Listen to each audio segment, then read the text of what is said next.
Hello everyone and welcome to the Constructive Criticism Network. This network is here to help you improve at Magic the Gathering at every level. From Pauper Leagues to Top 1000 Mythic, we've got you covered. If you want to hear the entire network, head on over to our sponsor at PureMTGO.com, where you can hear each and every show, each and every week, and check out their sponsor, MTGO Traders, and tell them that the CCMTG Network sent you. Now sit back, enjoy the show. From YouTube, podcasts, and more, here's this week's episode from ConstructiveCriticism.com.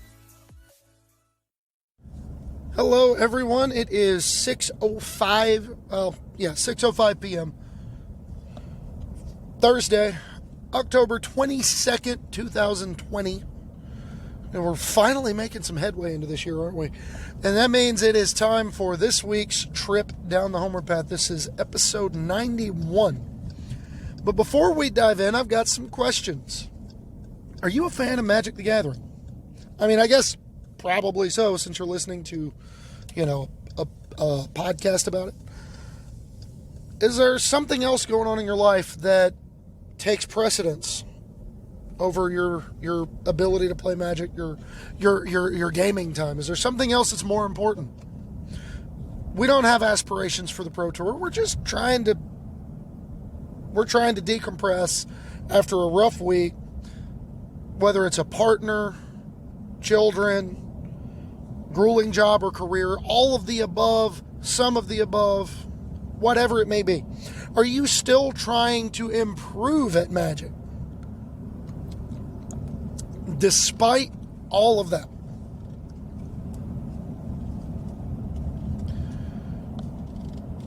If so, well, get your mountains and forests ready, because this is going to be a Gruel episode.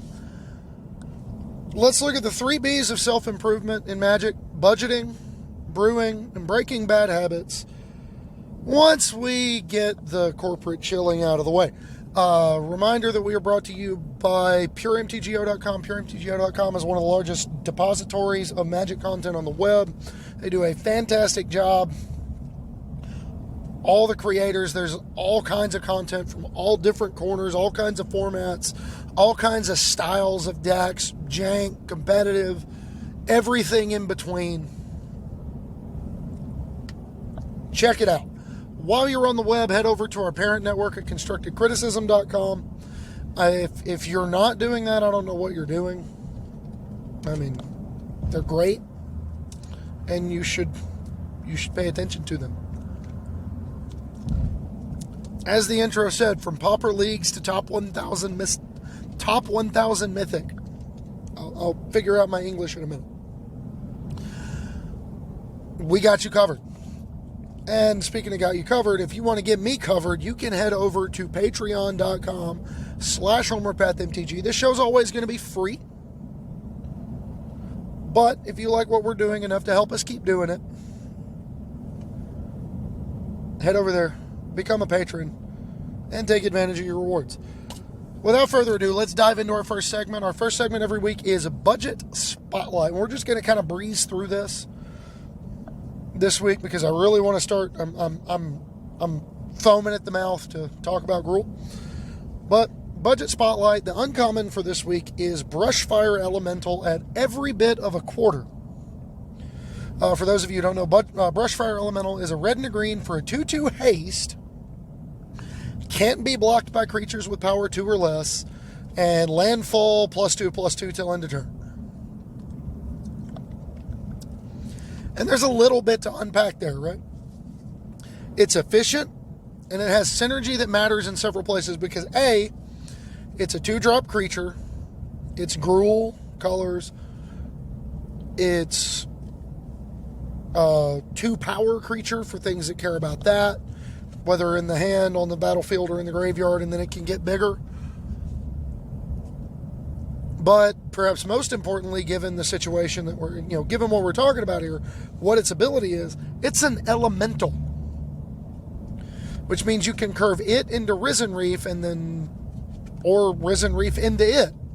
And it's got haste, and if you floop into another land, you're going to reap the benefits. There's also the synergy with fetch lands in older formats like Modern. lands like Fabled Passage or Evolving Wilds in Standard and Pioneer. Cards that put multiple lands onto the battlefield like Splendid Reclamation in Pioneer. I'm not saying it's good, I'm saying it's a thing you can do. And it also has unique evasion because instead of having trample, it just can't be blocked by small creatures. It pairs well with instant speed land drop effects like Growth Spiral or a Flash Elemental with a Risen Reef on the battlefield. Harrow in older formats, whether it's Modern or Commander. You can just really you can either trade up where they've got an awkward blocker that you really don't want to have to deal with all game long. Send it in there, see if they block. If they do, you can punish them. Or it just applies a lot of pressure. Like 4 to 6 damage is not nothing out of your 2-mana creature. So moving on to our rare, and this could not be more different. Our rare is Atarka's Command.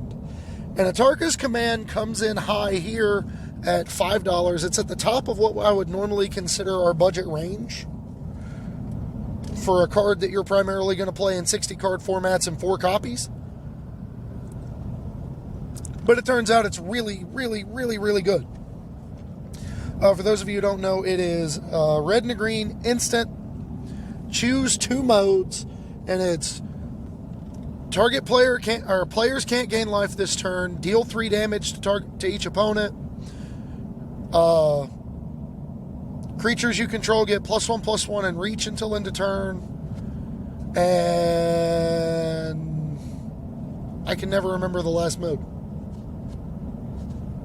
I really can't. Because those are the only 3 modes I seem to ever care about when I play the card. I'm sure it's good. I just can't remember what it is.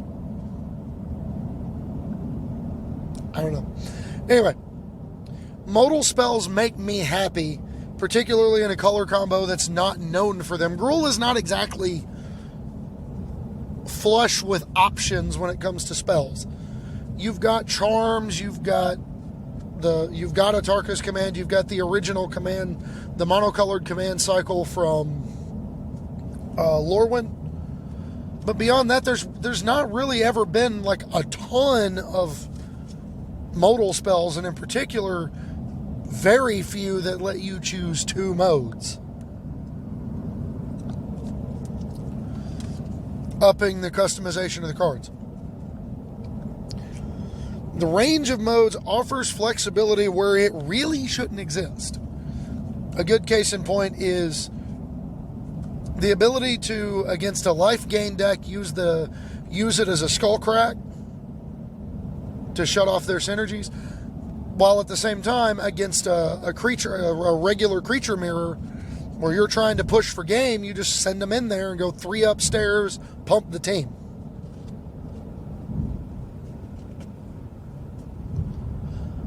Sometimes you have to use it defensively. Your opponent's beating you down with a bunch of flyers. So you hold it back. You hold your creatures back, and they swing in anyway, and you just give the team reach. And they have to read it again to make sure that it actually does, in fact, give your creatures reach. It does. Check the card. It also slots into a pretty wide array of decks.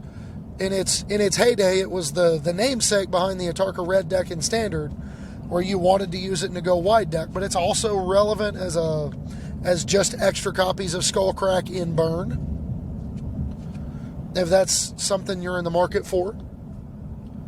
It's relevant in just classic tokens decks that, I mean, it's got a lot of range to it. You can play it in a regular, like, play my creatures and attack, play the best creature at each point in the mana curve. You can play it in that kind of Gruul deck. Because you're still, it's going to accelerate your clock. It's going to be disruptive. It's going to create awkward blocking angles for your opponent. Whatever the case may be, it's very, very, very, very good. Our mythic this week is Domri Chaosbringer. Domri Chaosbringer, you have 2 a red and a green. 4 loyalty, and I think it's +1, -2, -1. I can't remember. And then whatever the alt is. I genuinely cannot remember the loyalty costs, and I can't pull it up because I'm driving. It's kind of a thing that I do. It's when I do this podcast. But Domri Chaosbringer, the plus lets you get a red or a green mana, and then if you spend it on a creature, that creature gains Riot. Riot being that creature will enter the battlefield with your choice of a +1/+1 counter or haste. That's very good. The minus, look at, I think it's the top 5 cards of your library. Put up to 2 creature cards from among them into your hand and the rest on the bottom in any order, or in a random order. So it's accelerate my creatures out, make my bad creatures better, draw more creatures. And then the ultimate is at the beginning of your end step, create a 4/4 boar token. Because you can't go to war without your war pigs. Domri Chaosbringer is going to be the kind of card that's at its best in formats like Commander. Full disclosure, and it's not our Commander Spotlight. It's just a mythic that's only $2 and it's a Planeswalker. So it's definitely worth looking into for your Gruul Commander decks. But it plays very well in a creature-focused deck, offering you the option to go fast or big because of the mana ability. You can give your mana creature haste to deploy another one, for example. With something like Beast Whisperer or Vizier of the Menagerie on the battlefield, that can start to snowball real quick. Or if you've cast Glimpse of Nature because you really want everybody else at the table to kill you. The card draw effect can determine games when it hits. If you're playing a creature-focused deck for parts 1 and 2, you're going to keep drawing creatures, and that's going to give you something to spend mana on, which is in turn going to allow you to keep deploying creatures. You're just going to keep applying pressure. Pressure forces mistakes, and mistakes can lead to easy wins. And the ultimate can snowball in a hurry, particularly if you are playing a deck that loves ferocious triggers. I.e., triggers for cards that want you to control a creature with power 4 or greater, or whenever a creature with power 4 or greater enters the battlefield under your control, you just get all of those that you have under your control for free every single turn. Because it's an emblem. Love it. And then last but not least, our Commander Spotlight. And this one, again, is at the high end of our budget, but we're specifically talking about this one in the context of Commander. So I'm in on it. This card is Godzilla, King of the Monsters. And I can't remember its magic name because the actual magic version of the card has not been printed yet. Only the Godzilla art has. As a box topper. And it's 3, a green and a red, buys you a 7/3, and says lethal damage to your creatures is determined by their power, not their toughness. So your creatures don't die if they take damage equal to their toughness, only if they take damage equal to or greater than their power. You could say that's a very powerful card. I'll do better next time, I'm sorry. I mean, first and foremost, for the purposes of budget spotlight, it's a box topper that doesn't even cost $10. It's $8. And that's probably nearer to the high end. If, like me, you frequently take advantage of trade credit bonuses and vendor discounts for loyalty programs, you can get it for less than $8. It also falls into a unique category of Commander because it changes combat. Similar to cards like Arcades, Doran the Siege Tower, Assault Formation, the uncommon Whatley from War of the Spark,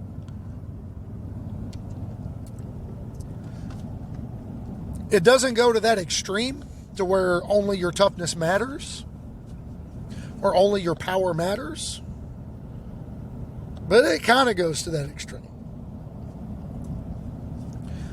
It still makes them worry about the wrong number. And unlike the others, this one does so asymmetrically. Like, even if your opponents accidentally just have a deck full of creatures with greater power than toughness, this doesn't affect their creatures. So you can still get the cheese with a 1 damage to all creatures spell. If they're playing a bunch of high power, low toughness creatures, you can still body them. And that's fine.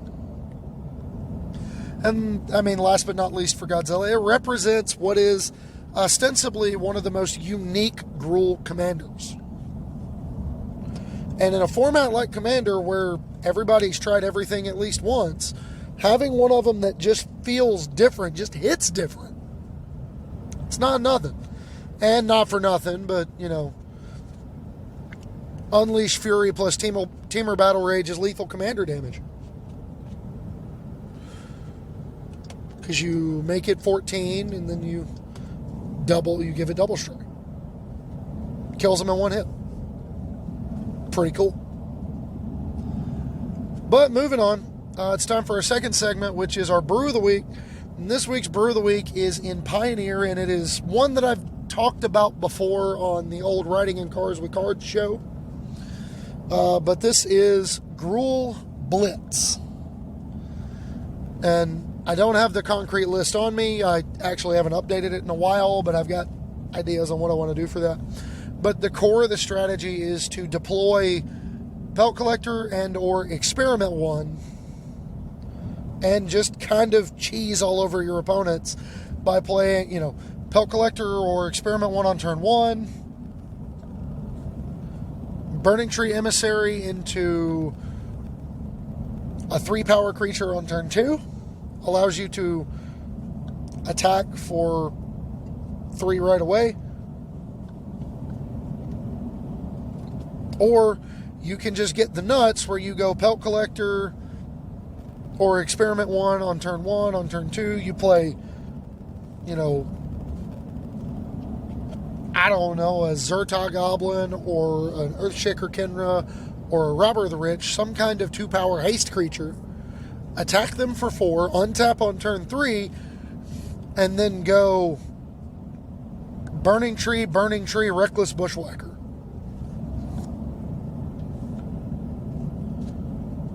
And your team gets 1-0, and you send everybody in sideways and find out if your opponent's dead. Because you're, double Burning Tree plus Pelt Collector Experiment 1 plus Zerta Goblin. That's 6, 7, 8, 9, 10, 11, 12, 13, 14 damage after attacking for 4 on turn 2 in a format with Shocklands. They might be dead or dying on turn 3. And that was the core focus of the deck, is the speed. It's got 3 S's, because I like to divide everything into 3s. It's how triangular of me. The deck is designed to leave them dead on the board by the end of turn 3. Whether it's the Pelt Collector with multiple Burning Trees and the Reckless Bushwhacker draw, or it's just Pelt Collector, Experiment 1, or Foundry Street Denizen into 2-power haste creature, into 3-power haste creature, that's still going to get them close. If you play one of those 1-drops that grows, and then you play a 2-power haste creature on turn 2, attack for 4, play a 3-power haste creature on turn 3, attack for 8. They are dead to what you have on the table right now.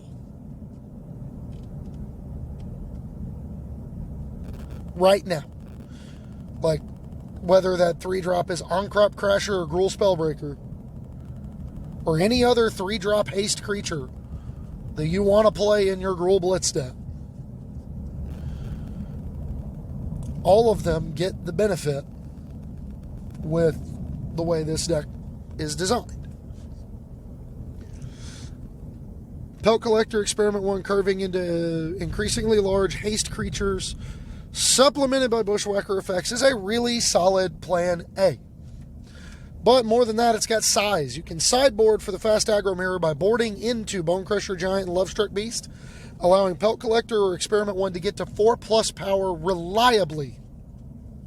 Not just get there, but get there consistently. Because you've got access to additional 4 power creatures. You know, in the main deck, the only way you have to get it to 4 power is by rioting in your Gruul Spellbreaker as a 4/4. Not so post-board. If you are in a matchup where you need to go bigger and the Spellbreaker or like the On-Crop Crasher and maybe one of your non-creature spells is not as good, or your On-Crop Crasher and Reckless Bushwhacker are not good in this matchup, you can board into Bone Crusher and Lovestruck Beast. If you're in a fast creature mirror or you're in a mirror, a red deck mirror, that can be a big deal. Bone Crusher Giant serving as additional removal, along with a big body, and then Lovestruck Beast representing 2 bodies. Even if it never gets to attack, it's just another body on the table, holding down the fort. The Riot on Zertog Goblin and Gruul Spellbreaker also offers you a level of flexibility in that you don't always have to have them as haste creatures. They can sometimes just be regular dorks. And then you've also got space as your ally. Pioneer is increasingly falling into fair magic territory and starting to inbreed a little bit along that axis. A lot of the decks you're going to see people playing reliably are going to be decks like Mono Black Aggro, Uro Piles, Blue-White Control. They're decks that are designed around the axis of turn 4 being the fundamental turn. I have to kill you by turn 4, or I have to stabilize by turn 4. But what happens if you kill them on turn 3? What happens if you're just a little bit less fair than they are? That's what we're talking about here. And then a linear Goldfish deck that has more play to it than would seem to meet the eye can occupy a very real space in any given meta, but especially in this one right now.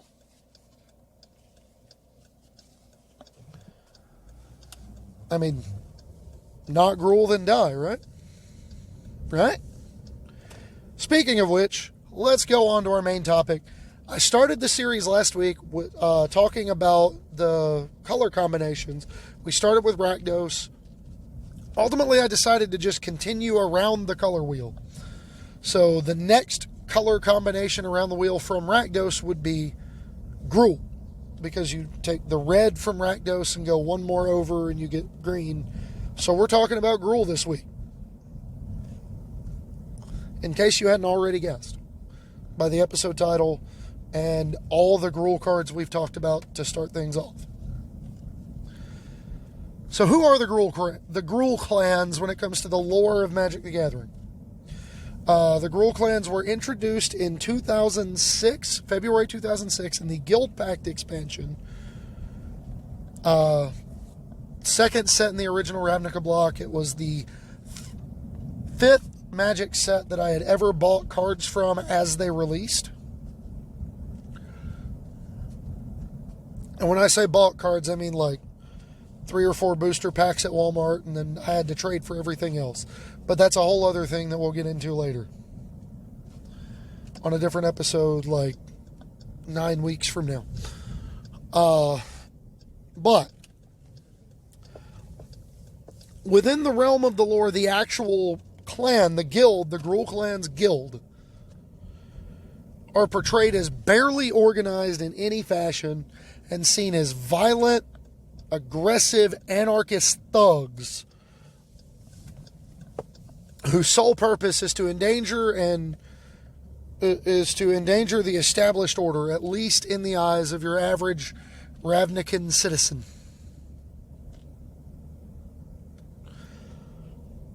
It's a guild of outcasts. You see a lot of weird creature types in Gruul. berserkers, ogres, cyclopses, giants.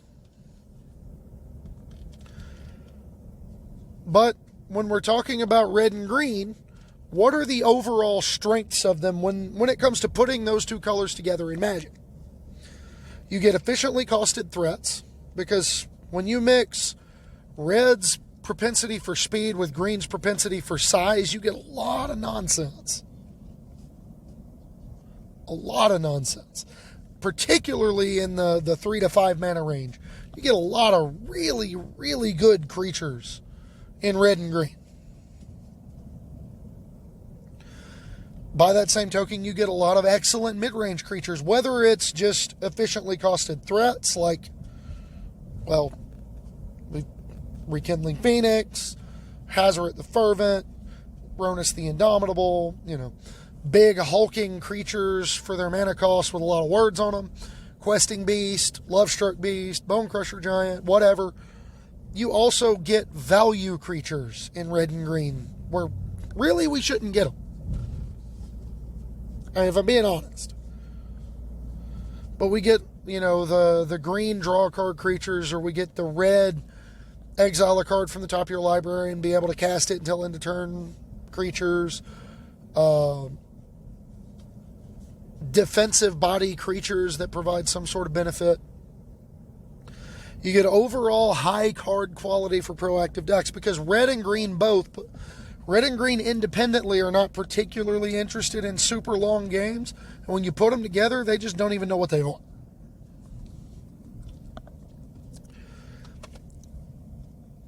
You get artifact and enchantment removal, because you get the two colors. You get red, which is particularly adept at destroying artifacts, and then you get green, which along with white gets the lion's share of the artifact / enchantment removal. You get hosers for reactive opponents, cards like Veil of Summer, cards like Fry, cards like, cards like Chill, cards like Boil, going back in the day, cards like Flash Fires, Blood Moon. You're punishing people who don't want to play your game. You get burn and fight spells for removal, and they're fairly efficient at doing that. Look no further than standard in the prevalence of Ram Through, Primal Might, Thundering Rebuke, and Royal Eruption. To say nothing of going further back and looking at other better examples. Occasionally you get the framework for some really fun ramp shells. Played against one on Arena the other day that was really sweet. Valakut Exploration plus a bunch of land drops plus Scoot Swarm. We had to escape Croxa twice in a turn in order to win that game. Otherwise, we were going to get bodied by like 17 Scoot Swarms. So, yeah, it was pretty cool. At first.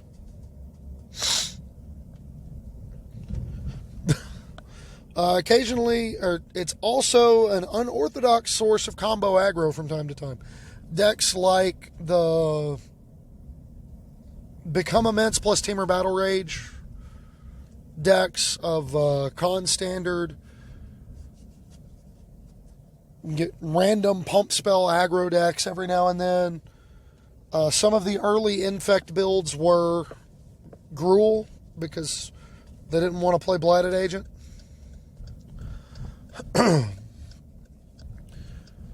And they wanted to have access to burn.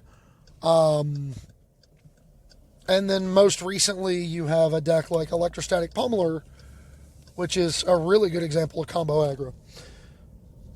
What are the weaknesses of Gruel? The weakness is it's not a very good long game color combo. I'm not saying you can't build a long game deck in Gruel. They're just not common, and they are usually not intended by Wizards of the Coast when they exist.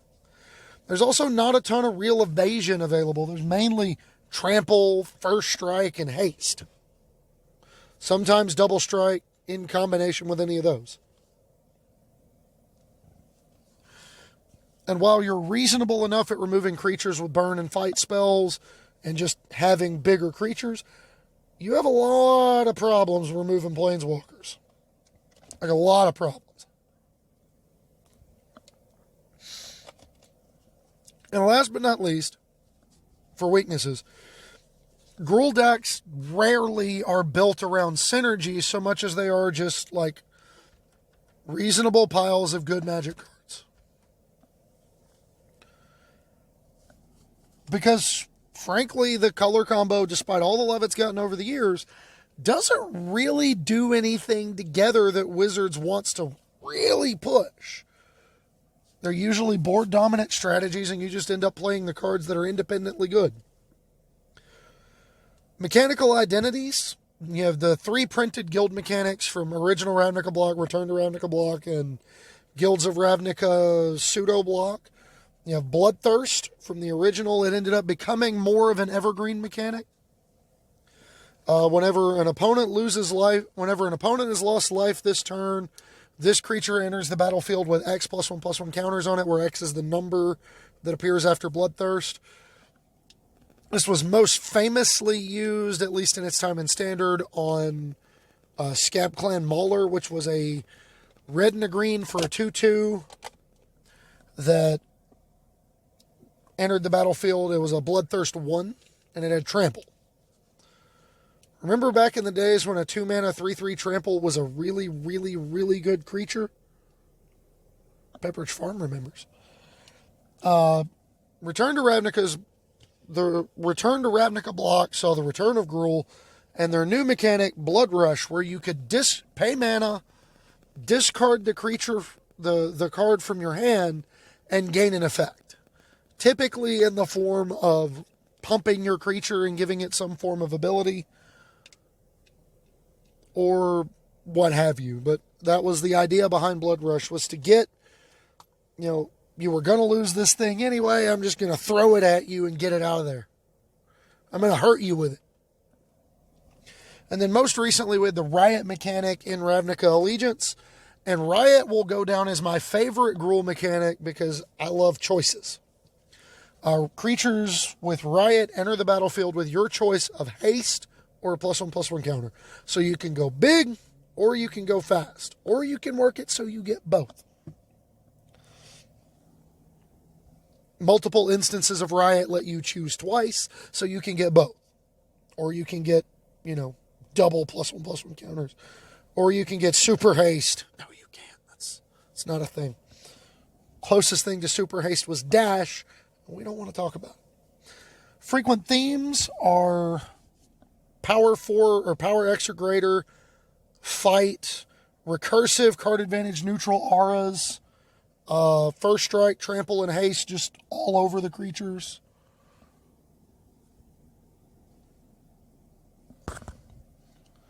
Mana denial in the form of land destruction, cards like Blood Moon, again, cards like Flash Fires, chill. I guess choke too. Chill is not one of these cards. I don't know what I'm talking about. And then disruption of spell-based strategies. Cards like Cinder Vines, Burning Tree Shaman. If they're trying to fight you on a weird axis, there's probably a Gruul card that punishes them for it. And then cards that care about lands randomly are Gruul. Sometimes Gruul splashing. And then you have your typical deck styles for Gruul. You have kind of good stuff tribal, where you're just playing the best thing you can at the first 5 points on your mana curve. You have big aggro, which is very similar, but is more aggressively slanted. Less interested in card advantage and value, and more interested in just smashing your opponent's face in. You've got blitz aggro, like the Gruul deck that I was talking about earlier, where you just want to get on the board as hard and fast as you can, get them dead as quick as you possibly can. You've got ramp decks where you just want to ratchet up all the lands into play that you can to get benefits from it. Look at Titan Shift in Modern. Look at, again, that like the Scoot Swarm Valakut Exploration decks in Standard. Really sweet. That is a train. Sorry. There's Ponza using land destruction and mana denial as a core focus of your strategy. And then you've got kind of your aggro loam strategies where you're interested in playing, lots of lands, or you want to get lands into your graveyard, buy them back to your hand, or get them out of your graveyard to play, use them to trigger abilities and huck them at your opponent's face with something. A really good example for aggro loam would be, going back in the day, that's where the deck got its name. It was a red-green deck in Extended with Terravore, which power and toughness is equal to the number of lands in all graveyards, and it's a 3-mana trample creature. And then you played that alongside Seismic Assault, Life from the Loam, and just like a smattering of burn spells. And you could do something similar in Modern today with Tarmogoyf, Elvish Reclaimers.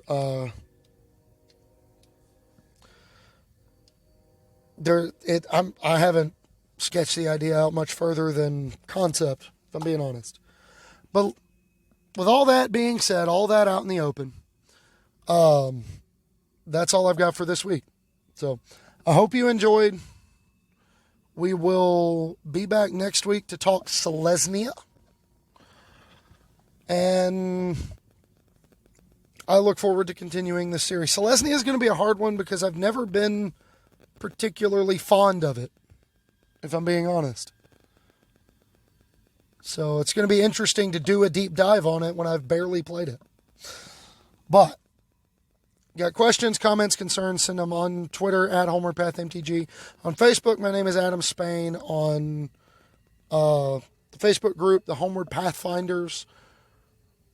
Again, don't forget to check out the parent network, Constructive Criticism, the sponsor at PureMTGO.com, and the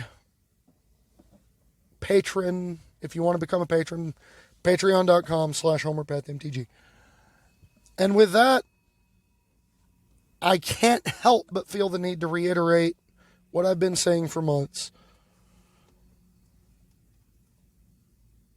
We're all going through it. Everything kind of sucks right now.